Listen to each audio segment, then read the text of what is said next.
Hello दोस्तों, कैसे हैं आप सब। आई होप कि आप सब बहुत मस्त होंगे, ज़बरदस्त होंगे।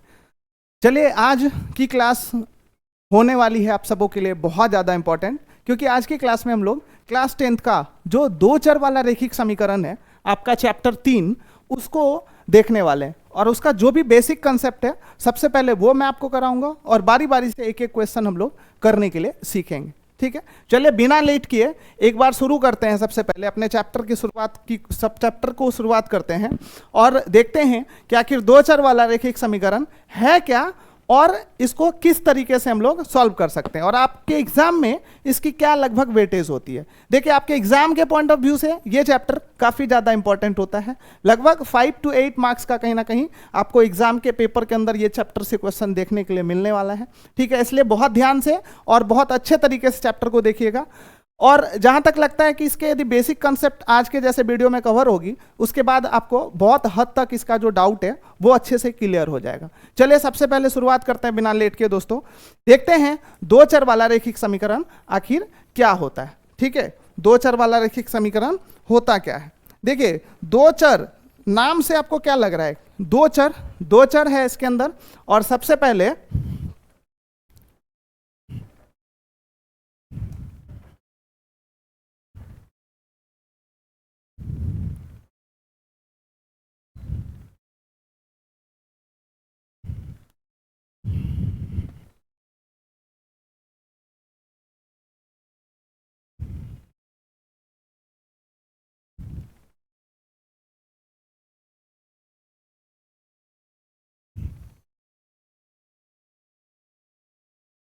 देखिए, नाम जो है ना दोस्तों, इस चैप्टर का नाम क्या है, दो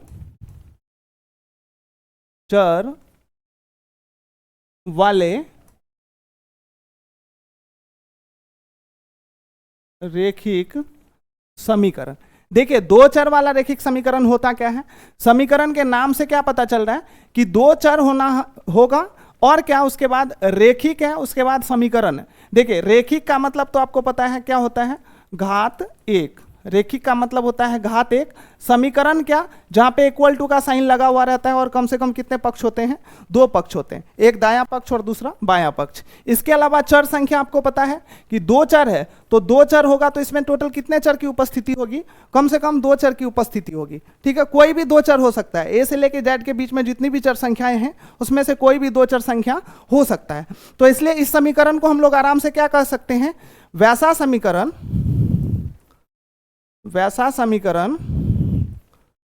जिसमें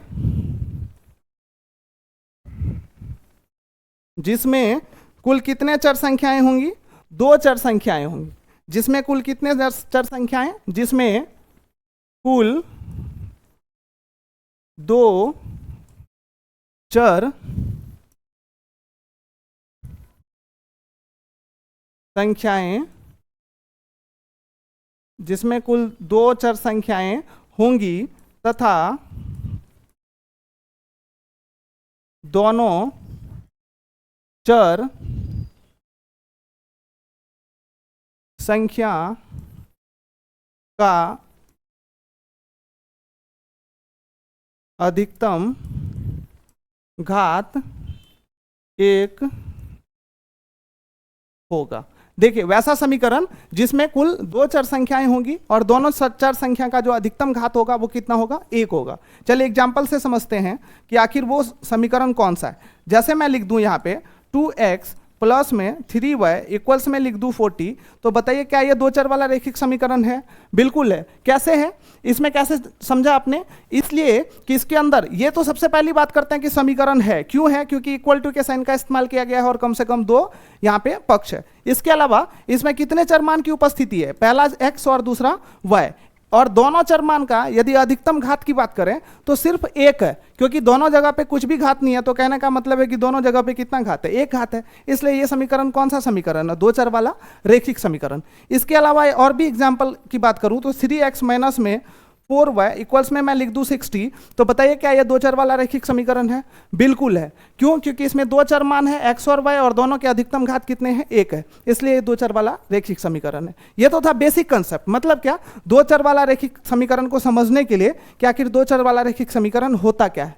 तो आप ये तो समझ ही गए होंगे कि वैसा समीकरण जिसमें कुल 2 चरमान होंगे और दोनों चरमान का जो अधिकतम घात होगा वो 1 होगा, तो वैसे समीकरण को हम लोग कहेंगे 2 चर वाला रेखिक समीकरण। देखिए सिर्फ समझना आपका काम नहीं है, सबसे पहली चीज आपके चैप्टर में इससे कहीं ना कहीं बहुत ज्यादा कुछ आपको पढ़ने के लिए दिया गया है और इसको सॉल्व भी करने के लिए दिया गया है। तो देखिए इसमें क्या है, 2 चरमान है तो दोनों चरमान के कुछ ना कुछ गुणांक तो है, नहीं होगा तो 1 होगा, 0 तो नहीं हो सकता है। क्यों? क्योंकि समीकरण में 2 चरमान की उपस्थिति जरूरी है, तभी जाके वो 2 चर वाला रेखिक समीकरण कहलाएगा। तो चरमान यदि होगा तो उसका कुछ ना कुछ गुणांक जरूर होगा, ठीक है, और नहीं होगा तो 1 होगा। तो देखिए इसके यदि हम सामान्य रूप की बात करें,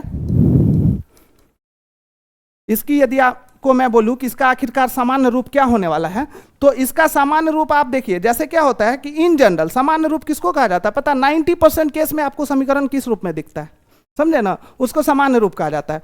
मान लीजिए आदमी का सामान्य रूप क्या होता है, नॉर्मली जैसा लोग दिखते हैं, लेकिन क्या सब आदमी क्या एक ही जैसे दिखते हैं, नहीं, बहुत के मतलब एक सर होने की जगह पे 2 सर आपको दिख जाएगा, बहुत को 1 हाथ होना चाहिए लेकिन 2 हाथ दिखता है। लेकिन बताइए आपसे कोई आदमी के बारे में पूछता है तो क्या कहते हैं कि 3 हाथ वाले लोग आदमी होते हैं, नहीं होते, 3 हाथ वाले प्राणी थोड़ी ना आदमी कहलाते हैं।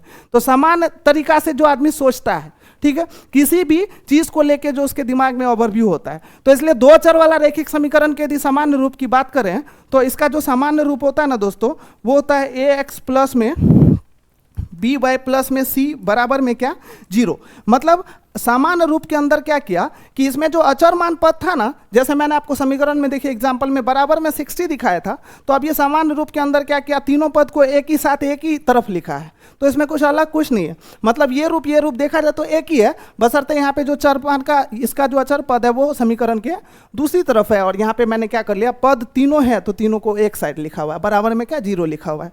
तो आपको सामान्य रूप इसको आराम से अच्छे से याद रखना है। अब देखिए ax plus by plus c बराबर यदि 0 है तो यहाँ पे x मैंने इसके अंदर भी जिक्र किया हुआ है, x का मतलब क्या, पहला चरमान। अब जरूरी नहीं है सभी समीकरण में x की उपस्थिति ही होगी।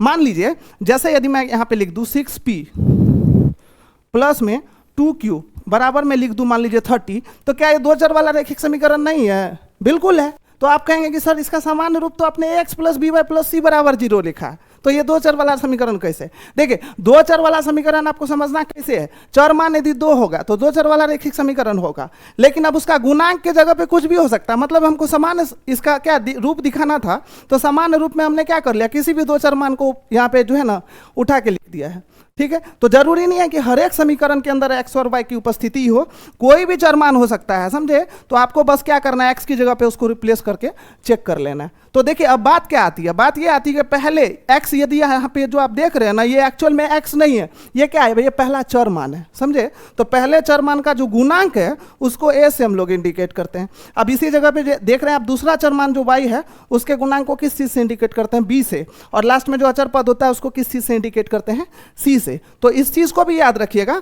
तो इसलिए हम लोग यदि यहाँ पे a की बात करें तो हमारे पास जो समीकरण 6p है इसमें a का मान कितना है, 6 है, और b की बात करें तो b का मान कितना है, 2 है, और c की बात करें तो c की जगह पे हमारे पास कितना है देखा जाए तो 30 है। तो ये हम लोग आराम से यहाँ पे 30 लिख सकते हैं। लेकिन हमें यदि इस रूप में दिखाना होगा, c के जगह पे इसकी वैल्यू दिखानी होगी, तो 30 को इस तरफ लेके आएंगे तो यहाँ पे क्या हो जाएगा, माइनस, ठीक है। समीकरण के उस तरफ इस तरफ आएगा तो क्या हो जाएगा, माइनस हो जाएगा। तो ये था इसका सामान्य रूप, ठीक है। चलिए दोस्तों, आज के वीडियो में हमने सिर्फ ये देखा कि 2 चर वाला रेखिक समीकरण होता क्या है और उसका सामान्य रूप क्या होता है। आप कैसे समझेंगे कि ये समीकरण 2 चर वाला रेखिक समीकरण है या फिर नहीं है। तो देखिए आपके सिलेबस में इसके आगे अब इसको सॉल्व करने के लिए भी कहा जाता है, और इसके लिए है इसको सॉल्व करने के कुछ नियम विधि, अब उसकी डिस्कस करेंगे हम लोग फिर इसके अगले वीडियो में। तब तक के लिए आप इसी तरीके से हमारे साथ बने रहिए और हमें देखते रहिए, और हमारे द्वारा समझाए गए ऐसे प्यारे कॉन्सेप्ट का जो है ना दोस्तों